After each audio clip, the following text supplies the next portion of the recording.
परमात्मने नमः। यथार्थ गीता श्रीमद् भगवत गीता अथ चतुर्दशोऽध्यायः। पिछले अनेक अध्यायों में योगेश्वर श्री कृष्ण ने ज्ञान का स्वरूप स्पष्ट किया। अध्याय 4 के 19वें श्लोक में उन्होंने बताया कि जिस पुरुष द्वारा संपूर्णता से आरंभ किया हुआ नियत कर्म का आचरण क्रमशः उत्थान होते होते इतना सूक्ष्म हो गया कि कामना और संकल्प का सर्वथा शमन हो गया, उस समय जिसे वो जानना चाहता है उसकी प्रत्यक्ष अनुभूति हो जाती है। उसी अनुभूति का नाम ज्ञान है। 13वें अध्याय में ज्ञान को परिभाषित किया। अध्यात्म ज्ञान नितत्वम तत्व ज्ञानार्थ दर्शनम। आत्मज्ञान में एक रस स्थिति और तत्व के अर्थ स्वरूप परमात्मा का प्रत्यक्ष दर्शन ज्ञान है। क्षेत्र क्षेत्रज्ञ के भेद को विदित कर लेने के पश्चात ही ज्ञान है। ज्ञान का अर्थ शास्त्रार्थ नहीं, शास्त्रों को याद कर लेना ही ज्ञान नहीं है। अभ्यास की वो अवस्था ज्ञान है जहां वो तत्व विदित होता है।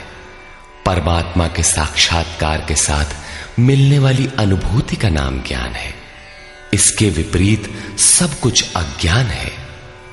इस प्रकार सब कुछ बता लेने पर भी प्रस्तुत अध्याय 14 में योगेश्वर श्री कृष्ण कहते हैं कि अर्जुन, उन ज्ञानों में भी परम उत्तम ज्ञान को मैं फिर भी तेरे लिए कहूंगा। योगेश्वर उसी की पुनरावृत्ति करने जा रहे हैं, क्योंकि शास्त्र सुचिंतित पुनि पुनि देखिए। भली प्रकार चिंतन किया हुआ शास्त्र भी बार बार देखना चाहिए। इतना ही नहीं, ज्यों ज्यों आप साधन पथ पर अग्रसर होंगे, ज्यों ज्यों उस इष्ट में प्रवेश पाते जाएंगे, त्यों त्यों ब्रह्म से नवीन नवीन अनुभूति मिलेगी।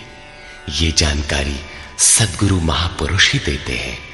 इसलिए श्री कृष्ण कहते हैं, मैं फिर भी कहूंगा। श्री भगवान उवाच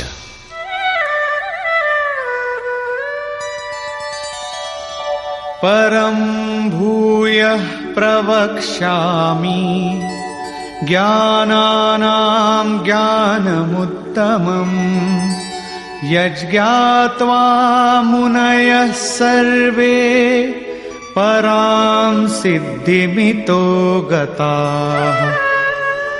अर्जुन, ज्ञानों में भी अति उत्तम ज्ञान परम ज्ञान को मैं फिर भी तेरे लिए कहूंगा, जिसे पीछे कह चुके हैं। जिसे जानकर सब मुनिजन इस संसार से मुक्त होकर परम सिद्धि को प्राप्त होते हैं, जिसके बाद कुछ भी पाना शेष नहीं रहता। इदं ज्ञानमुपाश्रित्य मम साधर्म्यमागताः सर्गेऽपि नोपजायन्ते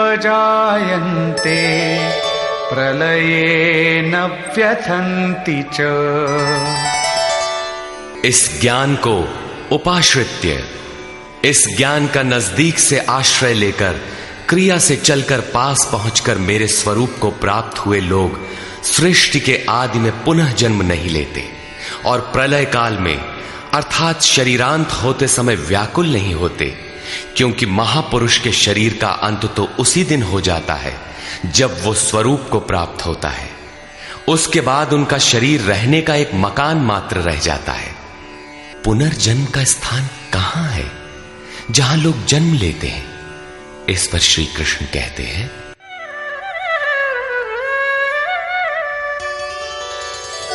मम योनिर्महद् ब्रह्म तस्मिन् गर्भं दधाम्यहम् सम्भवः सर्वभूतानां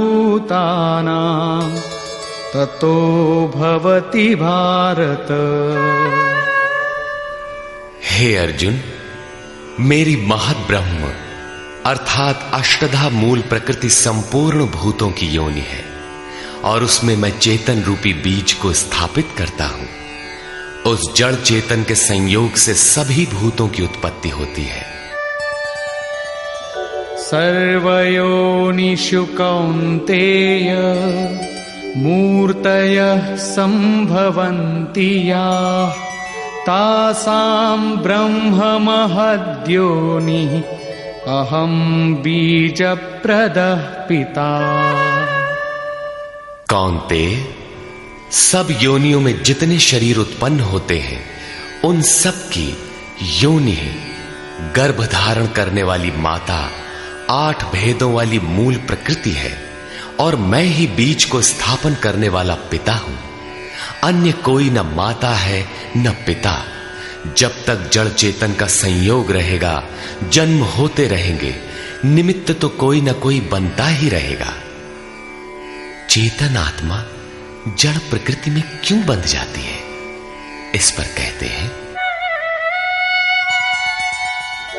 सत्वं रजस्तम इति गुणाः प्रकृति संभवाः निबध्नन्ति महाबाहो देहे देहिनमव्ययम्। महाबाहु अर्जुन, सत्वगुण, रजोगुण और तमोगुण प्रकृति से उत्पन्न हुए तीनों गुण ही इस अविनाशी जीवात्मा को शरीर में बांधते हैं। किस प्रकार? तत्र सत्वं निर्मलत्वात् प्रकाशकमनामयम् सुखसंगेन बध्नाति ज्ञानसंगेन चानघ। निष्पाप अर्जुन, उन तीनों गुणों में प्रकाश करने वाला निर्विकार सत्व गुण तो निर्मलत्वात्, निर्मल होने के कारण सुख और ज्ञान की आसक्ति से आत्मा को शरीर में बांधता है। सत्व गुण भी बंधन ही है। अंतर इतना ही है कि सुख एकमात्र परमात्मा में है और ज्ञान साक्षात्कार का नाम है। सत्व गुणी तब तक बंधा है जब तक परमात्मा का साक्षात्कार नहीं हो जाता। रजो रागात्मकं विद्धि तृष्णासंग समुद्भवम् तन्निबध्नाति कौन्तेय कर्म संगेन देहिनम्। हे अर्जुन, राग का जीता जागता स्वरूप रजोगुण है। इसे तू कर्म संगेन, कामना और आसक्ति से उत्पन्न हुआ जान। वो जीवात्मा को कर्म और उसके फल की आसक्ति में बांधता है, वो कर्म में प्रवृत्ति देता है। तमस्त्वं ज्ञानजं विद्धि मोहनं सर्वदेहिनां प्रमादालस्य निद्राभिः तन्निबध्नाति भारत। अर्जुन, समस्त देहधारियों को मोहने वाले तमोगुण को तू अज्ञान से उत्पन्न हुआ जान। वो इस आत्मा को प्रमाद अर्थात व्यर्थ की चेष्टा, आलस्य की कल करेंगे और निद्रा द्वारा बांधता है। निद्रा का अर्थ यह नहीं कि तमोगुणी अधिक सोता है, शरीर सोता हो, ऐसी बात नहीं। या निशा सर्वभूतानाम तस्याम जागर्ति संयमी। जगत ही रात्रि है। तमोगुणी व्यक्ति इस जगत रूपी निशा में रात दिन व्यस्त रहता है, प्रकाश स्वरूप की ओर अचेत रहता है। यही तमोगुणी निद्रा है। जो इसमें फंसा है सोता है। अब तीनों गुणों के बंधन का सामूहिक स्वरूप बताते हैं। सत्वं सुखे संजयति रजः कर्मणि भारत ज्ञानमावृत्य तु तमः प्रमादे संजयत्युत। अर्जुन, सत्वगुण सुख में लगाता है, शाश्वत परम सुख की धारा में लगाता है।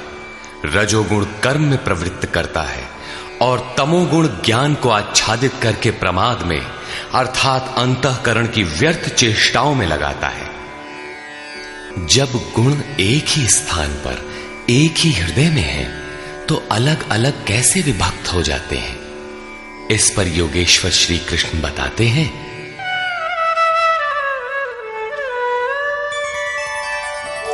रजस्तमश्चाभिभूय सत्वं भवति भारत, रजः सत्वं तमश्चैव तमः सत्वं रजस्तथा।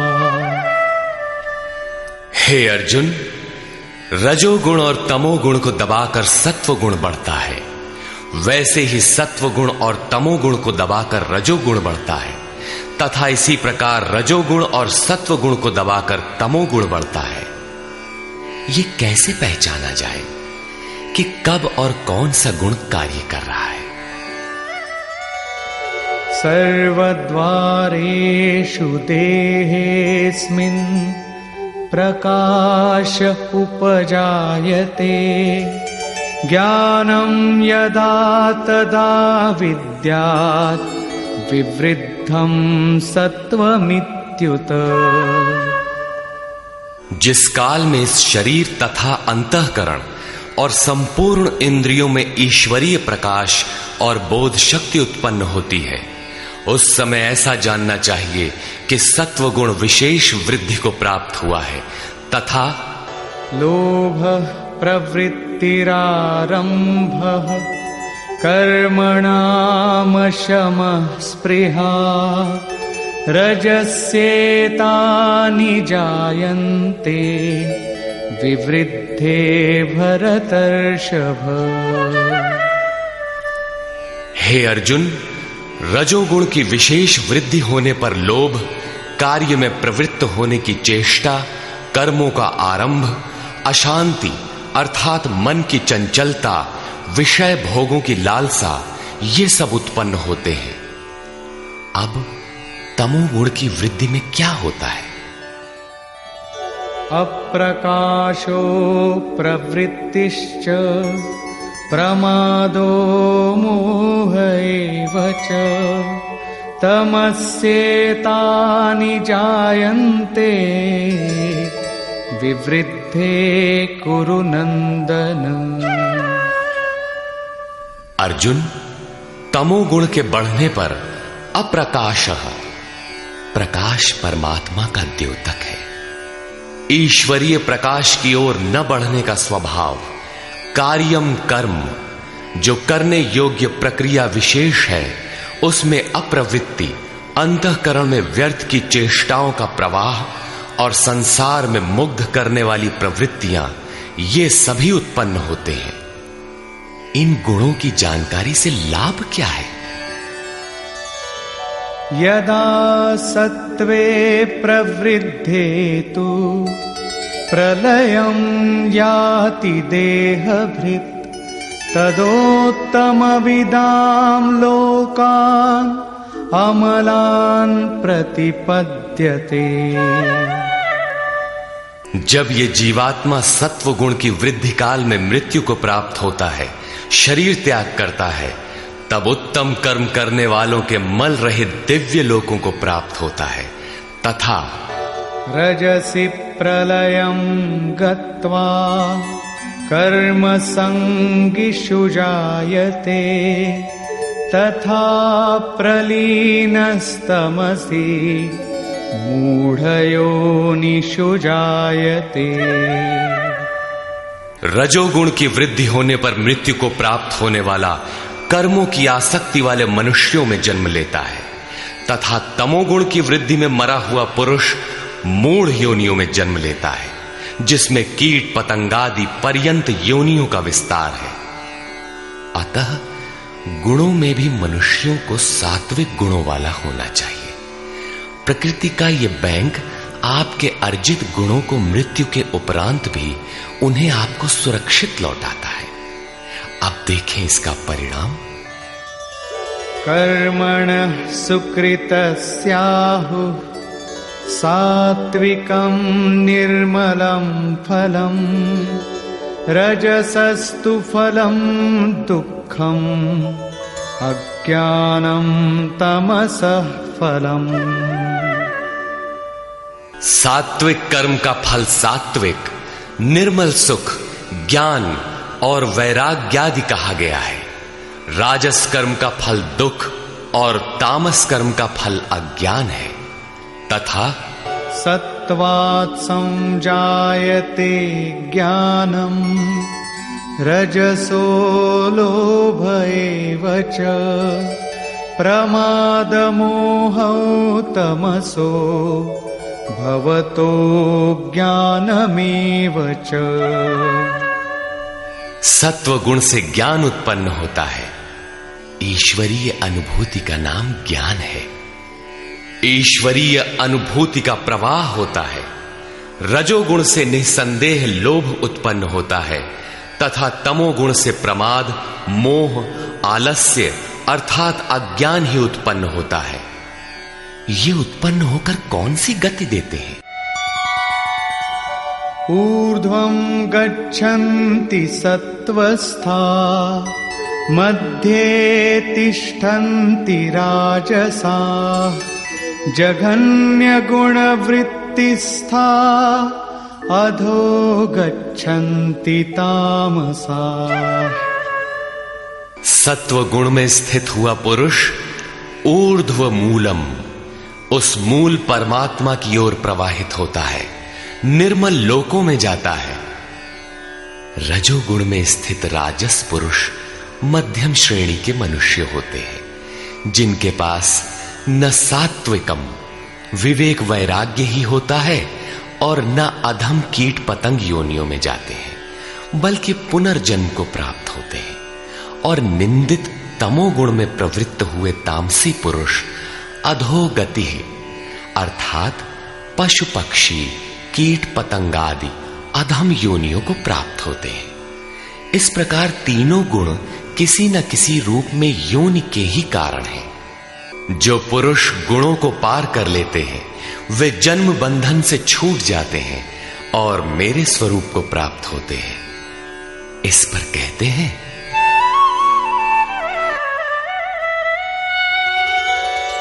नान्यं गुणेभ्यः कर्तारं यदा द्रष्टानुपश्यति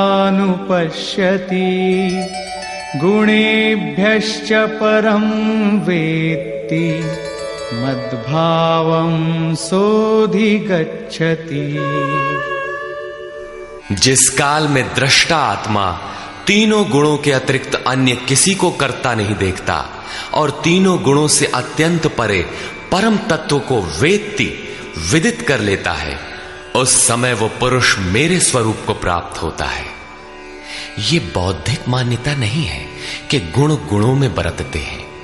साधन करते करते एक ऐसी अवस्था आती है जहां उस परम से अनुभूति होती है कि गुणों के सिवाय कोई करता नहीं दिखता। उस समय पुरुष तीनों गुणों से अतीत हो जाता है। ये कल्पित मान्यता नहीं है तथा इसी पर आगे कहते हैं गुणानेतानतीत्यत्रीन् देही देह समुद्भवान् जन्म मृत्यु जरा दुःखैर् विमुक्तो मृतमश्नुते। पुरुष इन स्थूल शरीरों की उत्पत्ति के कारण रूप तीनों गुणों से अतीत होकर जन्म मृत्यु वृद्धावस्था और सब प्रकार के दुखों से विशेष रूप से मुक्त होकर अमृत तत्व का पान करता है। इस प्रकार अर्जुन ने प्रश्न किया। अर्जुन उवाच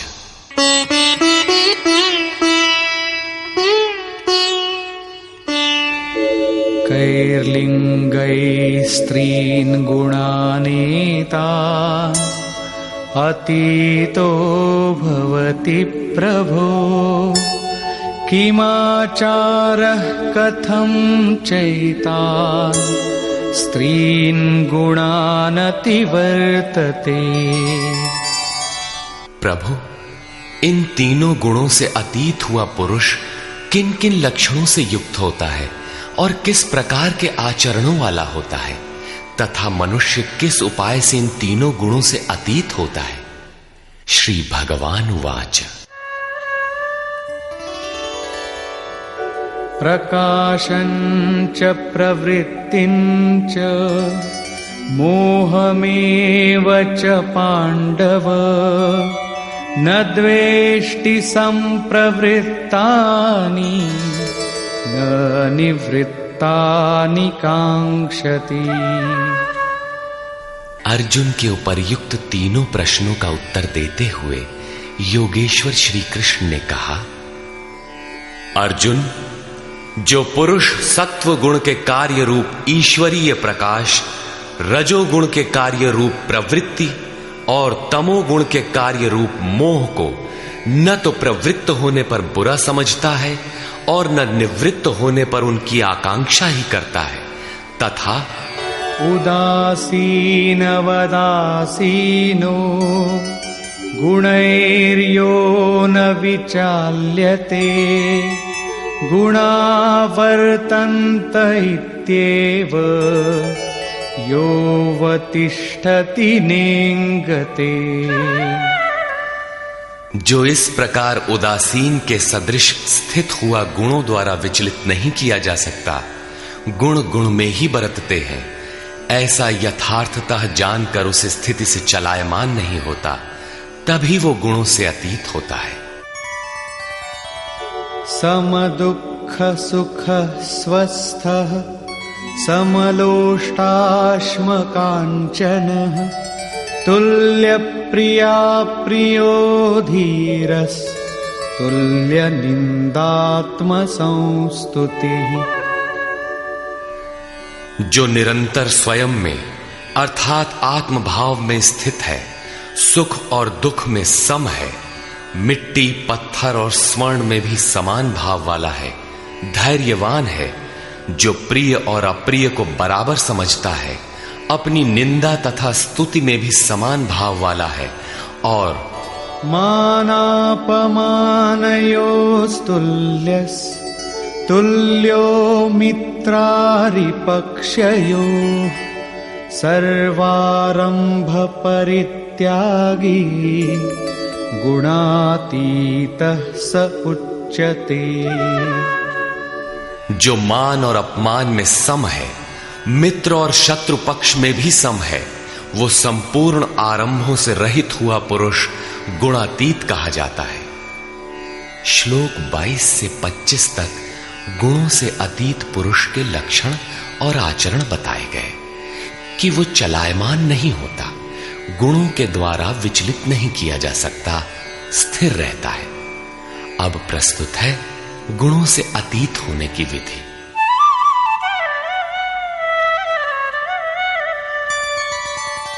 मां च यो व्यभिचारेण भक्ति योगेन सेवते सगुणान् समतीत्यैतान् ब्रह्म भूयाय कल्पते। जो पुरुष अव्यभिचारिणी भक्ति द्वारा अर्थात इष्ट के अतिरिक्त अन्य सांसारिक स्मरणों से सर्वथा रहित होकर योग द्वारा अर्थात उसी नियत कर्म द्वारा मुझे निरंतर भजता है, वो इन तीनों गुणों का अच्छी प्रकार उल्लंघन करके पर ब्रह्म के साथ एक होने के योग्य होता है, जिसका नाम कल्प है। ब्रह्म के साथ एक ही भाव हो जाना ही वास्तविक कल्प है। अनन्य भाव से नियत कर्म का आचरण किए बिना कोई भी गुणों से अतीत नहीं होता। अंत में योगेश्वर निर्णय देते हैं,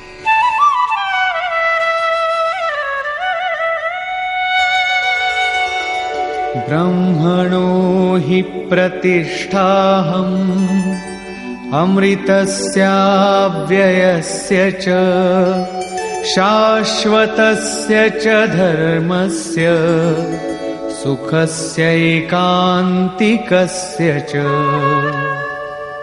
हे अर्जुन, उस अविनाशी ब्रह्म का जिसके साथ वो कल्प करता है, जिसमें वो गुणातीत एक ही भाव से प्रवेश करता है, अमृत का, शाश्वत धर्म का और उस अखंड एक रस आनंद का मैं ही आश्रय हूं, अर्थात परमात्म स्थित सद्गुरु ही इन सब का आश्रय है।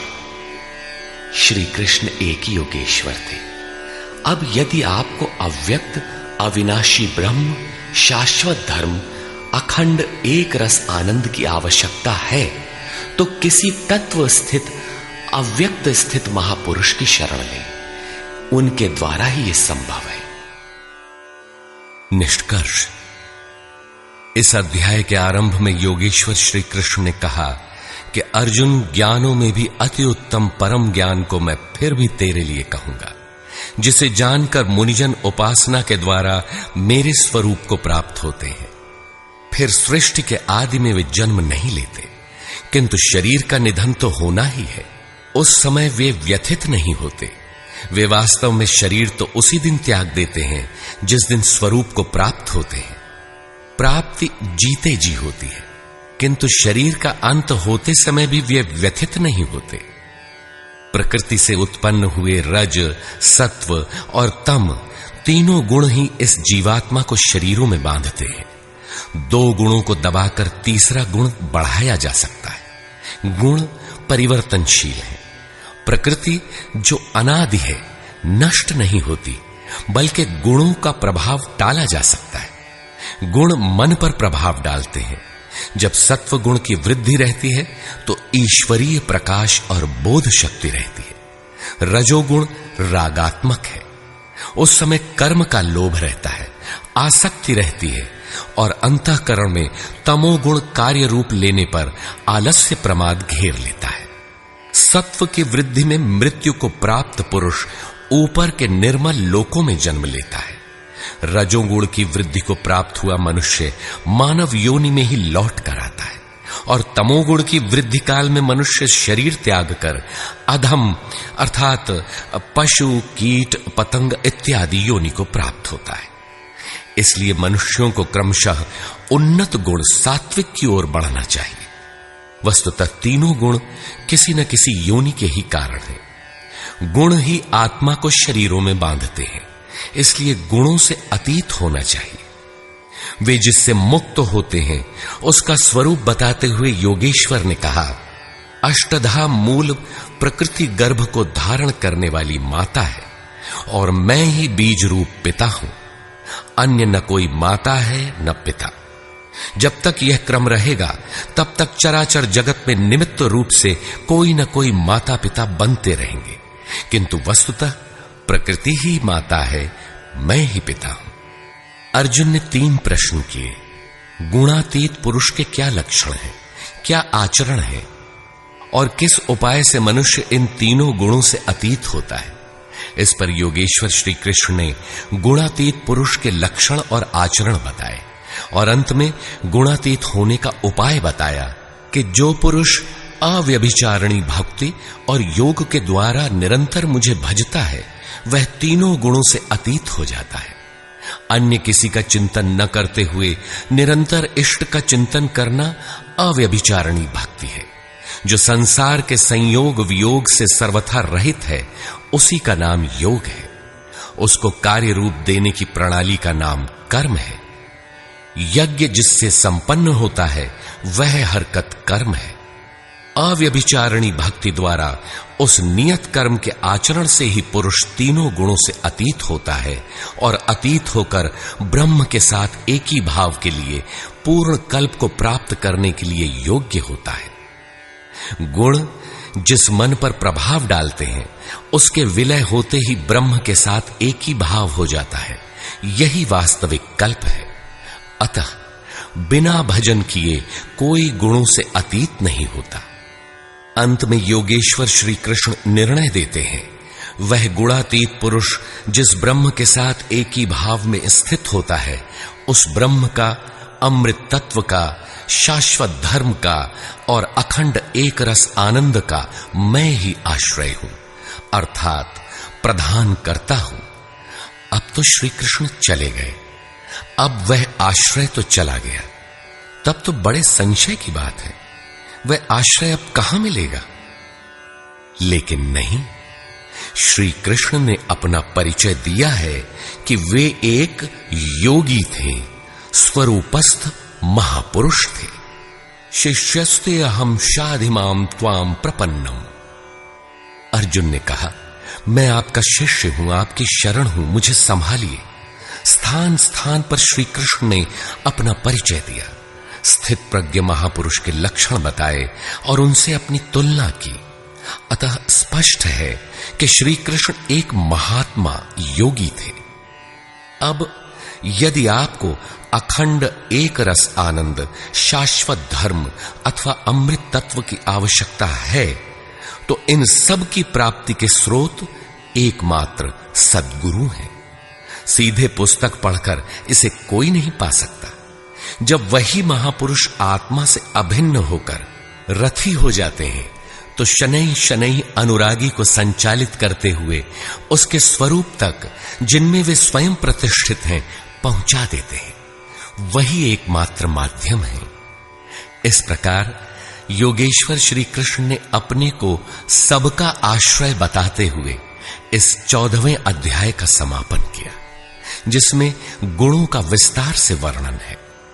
अतः ओम तत्सदिति श्रीमद् भगवद गीता सूपनिषत्सु ब्रह्म विद्यायाम योग शास्त्रे श्री कृष्णार्जुन संवादे गुणत्रय विभाग योगो नाम चतुर्दशोऽध्यायः।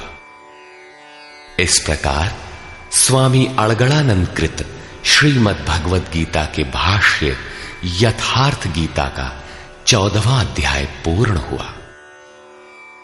हरि ओम तत्सत्।